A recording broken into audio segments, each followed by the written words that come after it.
দর্শক নাগরিকের নিয়মিত আয়োজন সংবাদ বিশ্লেষণে আপনাদেরকে স্বাগত জানাচ্ছি। আমি সাখাওয়াত হোসেন। আর আমাদের সাথে অতিথি হিসেবে যুক্ত আছেন সিনিয়র সাংবাদিক কাজী রৌনক হাসান। আপনারা জানেন এই মুহূর্তে দেশের সবচেয়ে আলোচিত ইস্যুর মধ্যে রয়েছেন ওসমান হাদির এই যে হত্যাযজ্ঞ।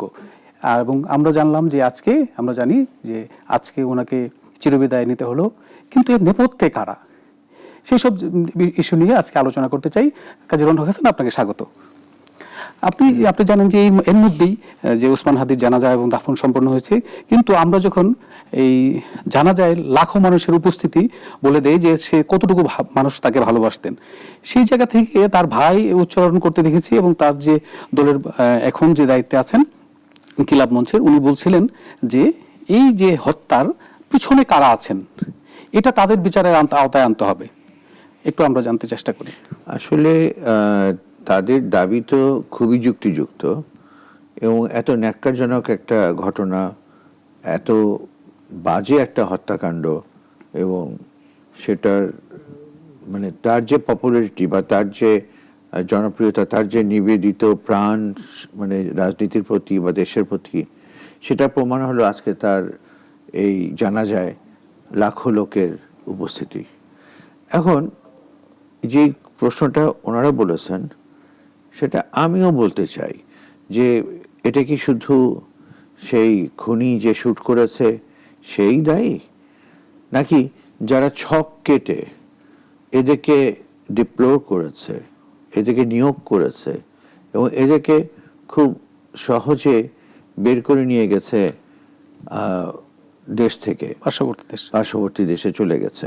এটা তো এখন নিশ্চিত, যে যাই বলুক, যে ওরা দুজনেই পার্শ্ববর্তী দেশে পৌঁছে গেছে। এটা সম্ভাব্য সব মানে প্রমাণ আমরা পেয়ে গেছি। আমার প্রশ্ন হলো যে ঢাকায় বাদজুম্মা ঘটনাটি ঘটল, তার প্রায় 6 ঘন্টা পরে ওরা বর্ডার দিয়ে পালিয়ে গেল। 6 ঘন্টা না, আরো বেশি সময় পরে তারা পালিয়ে গেল।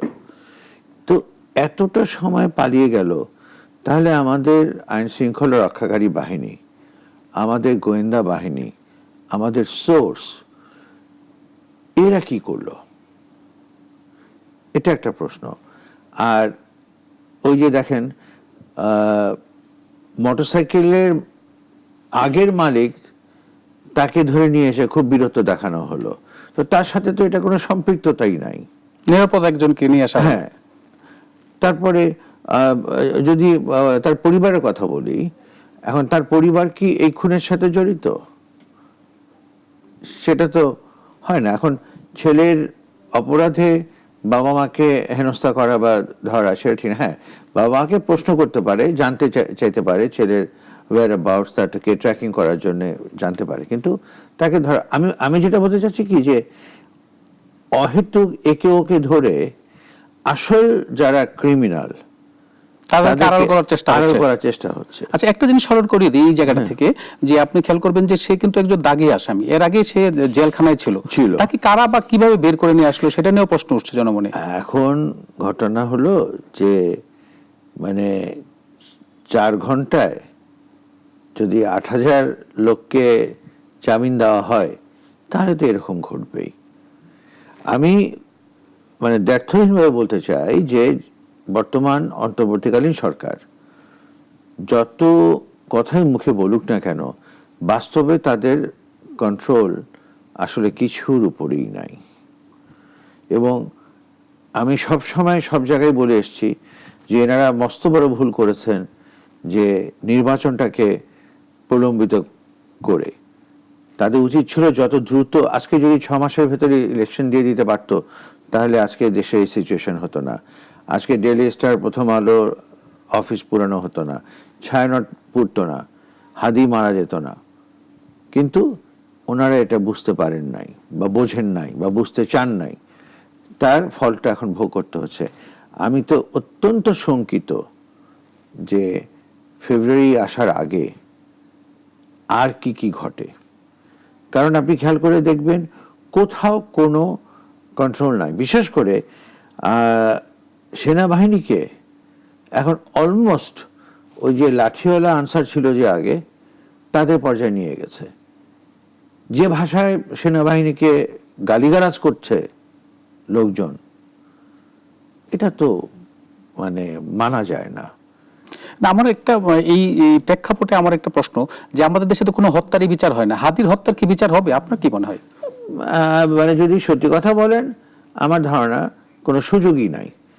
মানে আসামিকে ধরলে পরেও বিচার হয় না, আর আসামি যেখানে পালিয়ে গেছে সেখানে বিচারটা কি হবে? মানে কথাটা কিন্তু বুঝতে হবে যে আসামি ধরা পড়ার পরেও তার বিচার হয় না, মানে বেমালুম হাতে বোমাল ধরা পড়লেও তার বিচার হয় না। আর যেখানে আসামি পালিয়ে গেছে, তো পলাতক আসামির কি বিচার হবে? আর ওই বিচারে কি লাভ? তাকে ফাঁসি দেখ আর যাই দেখ, তাতে লাভ কি?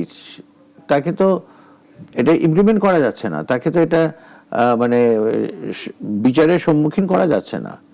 তো এটা ওয়ান সাইডের বিচার করে তো কোনো লাভ নাই।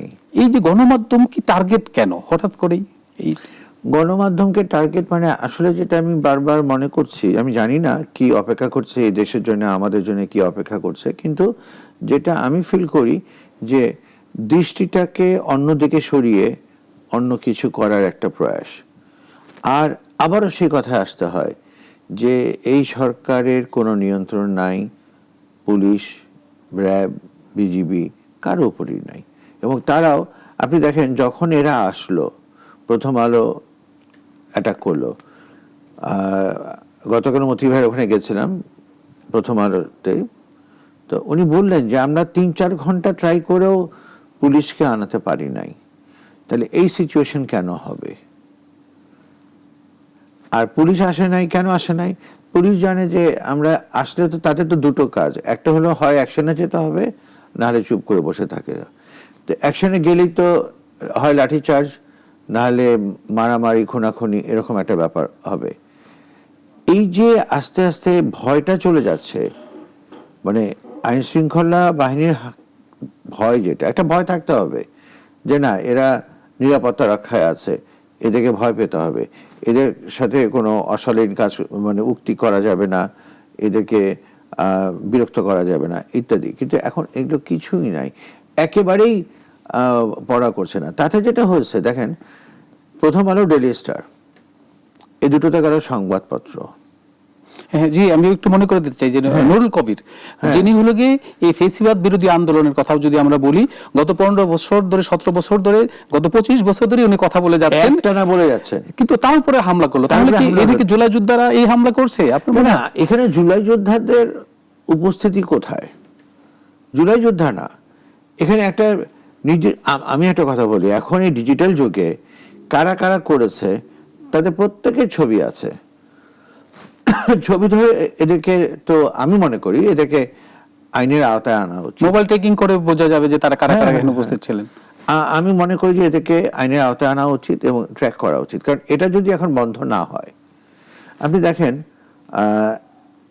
যে যেই চিন্তাধারার হোক, যে যেই মতের হোক না কেন, একটা লাশকে কবর থেকে তুলে আগুন দিয়ে পুড়িয়ে দেওয়া, এই রকম একটার পর একটা ঘটনা ঘটছে এবং সেটাকে আমরা হতে দিচ্ছি। এখানে কি হলো যে হাদির মৃত্যুতে সবাই খুব ইমোশনালি একটা কাজ করেছে। তো ইমোশনাল হলেই যে আমি অন্যায় কাজ করব, হাদি কি এটা চায়? হাদি চায় না এটা, হাদি এই জিনিস দেখতে চায় নাই। হাদি কিন্তু বারবারই এটার খুব প্রতিবাদ করেছে। আমি সে কথাই বলছি, হাদি এই জিনিস চায় নাই। তাহলে হাদির মৃত্যুকে কেন্দ্র করে কিছু স্বার্থান্বেষী মহল, দুষ্কৃতকারী, তারা এটা করবে। তা দুষ্কৃতকারীদেরকে ধরতে আমাদের সমস্যাটা কি? ঠিক আছে, তখন পারে নাই, তাৎক্ষণিকভাবে তারা প্রোটেকশন দিতে পারে নাই, কিন্তু যদি এই অবস্থা চলতে থাকে তাহলে তো সারা দেশ অরক্ষিত, সারা দেশ অরক্ষিত, সারা দেশের প্রতিটি জনগণ, প্রতিটি নাগরিক অরক্ষিত। এটা তো হতে পারে না। আপনি রাস্তা দিয়ে যাবেন, এই ও সাংবাদিক, ধরো মারো, এটা তো হতে পারে না। একটা মিনিমাম সিকিউরিটি তো থাকতে হবে, জানমালের নিরাপত্তা থাকতে হবে। সেটা তো নাই। তারপর দেখা যায় ছায়ানট। হ্যাঁ জি, আমরা একটু বলছিলাম যে ছায়ানো, আমরা ধরে নিলাম যে গণমাধ্যম সত্য কথা বলে, গণমাধ্যম সবার কথা ফাঁস করে দেয়, এটার কারণে এক ধরনের গণমাধ্যমের উপর কারো কারো ক্ষোভ থাকতে পারে। কিন্তু এই যে এই দেশের সংস্কৃতিকে, মুক্তিযুদ্ধের সময়টাকে শুরু করে আমরা যে যদি কথা বলি যে এই আমাদের যে সংস্কৃতির যে বিকাশ, এটার পেছনে হলো গিয়ে ছায়ানট এবং এই উদীচীর বিশাল ভূমিকা আছে। তাদের উপরে কাদের ক্ষোভটা আসলে? এটা তাদের উপরে ক্ষোভ না। একটা দেশকে যদি বিকলাঙ্গ করতে হয়, একটা দেশকে যদি শেষ করে দিতে হয়, তাহলে তার শিক্ষাটাকে শেষ করে দিতে হবে। তো গত 15-17 বছরে আমাদের দেশের শিক্ষার হাল একেবারেই শেষ। রয়ে গেল এখন কি? শিল্প সংস্কৃতি। কারণ একটা দেশ ততটা উন্নত, সে দেশের শিল্প এবং সংস্কৃতি যতটা উন্নত। এখন সেখানেও আঘাত আসছে, তো অটোমেটিক্যালি এই আঘাত যদি আসে, তখন তো সবাই একটু পিছিয়ে যাবে। সংস্কৃতির যদি চর্চা না হয়, খেলাধুলা যদি চর্চা না হয়, তাহলে কি হবে? তাহলে এখানে হাইজ্যাক, খুনাখুনি, ড্রাগস এগুলো জায়গা করে নেবে। যে ছেলেটা 14 ঘন্টা পড়ার পরে বা 6 ঘন্টা পড়ার পরে খেলাধুলা করে বাসায় ফিরছে, তার কিন্তু ড্রাগ নেওয়ার তেমন একটা সুযোগ নাই। যে ছেলেটা বা মেয়েটা গান শিখে বাসায় ফিরছে, তারও কিন্তু ড্রাগ বা মাদকের প্রতি আকৃষ্ট হওয়ার সুযোগ নাই। কিন্তু তারা তো এখন সেটা করতেই পারছে। যদি সব বন্ধ হয়ে যায়, তখন তারা কি করবে? তখন তো তারা এদিকে যাবে, ওদিকে যাবে, ডানে যাবে, বাঁয়ে যাবে। আমরা স্ট্রংলি আমি বলতে চাই, এখন প্রত্যেকটা বিবেকবানের উচিত এটার প্রতিবাদ এবং প্রতিরোধ করা।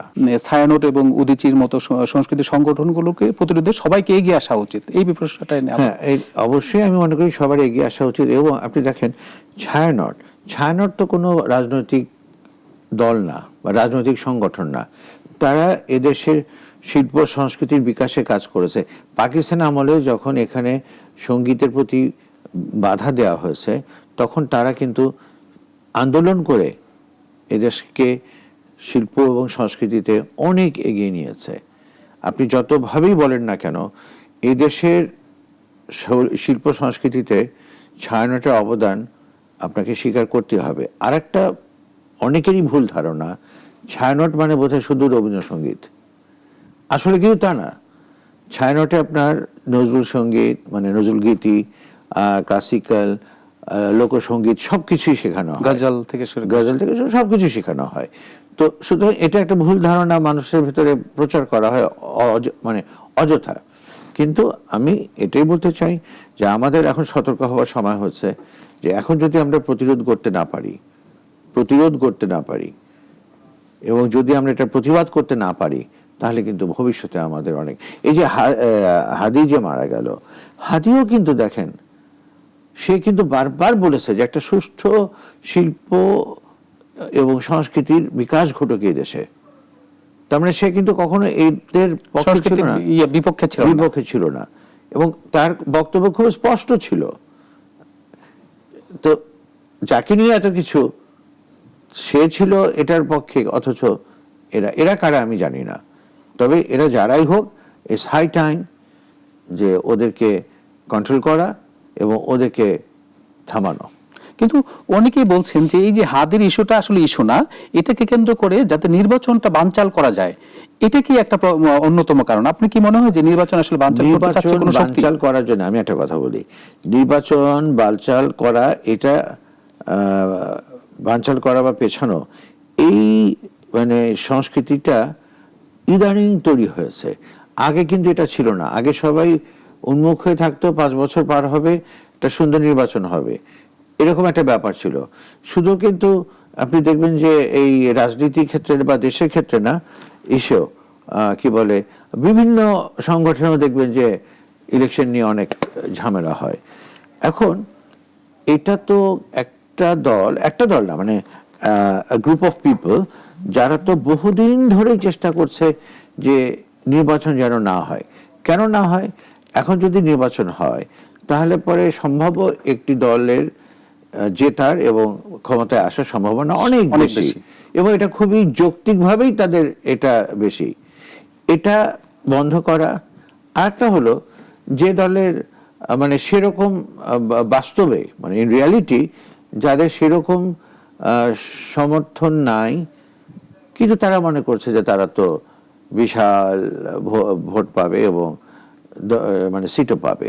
আচ্ছা, একটা ছোট্ট আপনার কাছে আবার যাচ্ছি এই জায়গাতে, এই যে প্রথম আলোকে যে ভাঙলো, কয়েকদিন আগে আপনি জানেন যে প্রথম আলোতে একটা জরিপ প্রকাশ হয়েছিল, সেখানে বলা হচ্ছিল যে বিএনপি সংখ্যাগরিষ্ঠতা বা বিপুল ভোটে এবং তারেক রহমান প্রধানমন্ত্রী, এরকম একটা তাদের যে জনমত জরিপ করা হয়েছিল, এটার সাথে কারণ হতে পারে নাকি?